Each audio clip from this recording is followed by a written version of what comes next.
दोस्तों इंग्लैंड के खिलाफ 5वें टेस्ट मैच में आयल सरफराज खान के तूफान। दोस्तों सरफराज खान अपन बल्लेबाजी से अंग्रेजन के होश उड़ा देहलस और मात्र इतना गेंदा में ठोक देहलस 56 रन। दोस्तों आप भी देखल चाहतानी सरफराज खान की खतरनाक बल्लेबाजी के पूरा वीडियो, तो ये वीडियो के एक लाइक करके चैनल के सब्सक्राइब जरूर करें।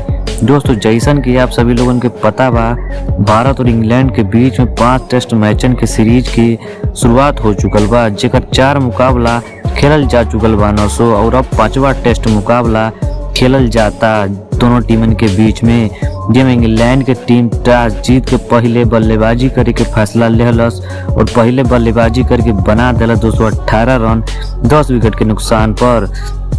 दोस्तों ई लक्ष्य के पीछा करे उतरल भारतीय टीम के तरफ से हर भारतीय बल्लेबाज अपन बढ़िया योगदान देलस और पहले तो यशस्वी जायसवाल ताबड़तोड़ 57 रन ठोक देलस। ओकरा बाद भारतीय टीम के तरफ से रोहित शर्मा और यशस्वी जायसवाल खूब शानदार शतक लगौनस और ओकरे बाद हमनी के मैदान पर तूफान देखे के मिलल नया बल्लेबाज सरफराज खान के। दोस्तों सरफराज खान अपन ताबड़तोड़ बल्लेबाजी से अपने T20 स्टाइल में ठोक दिलस 56 रन और अपन पारी के दौरान सरफराज खान लगल 6 गो चौका और 1 गो छक्का। दोस्तों सरफराज खान के बल्लेबाजी आप लोगों के कैसन लगल, अब अपन राय नीचे कमेंट सेक्शन में कमेंट करके जरूर देव जा। धन्यवाद।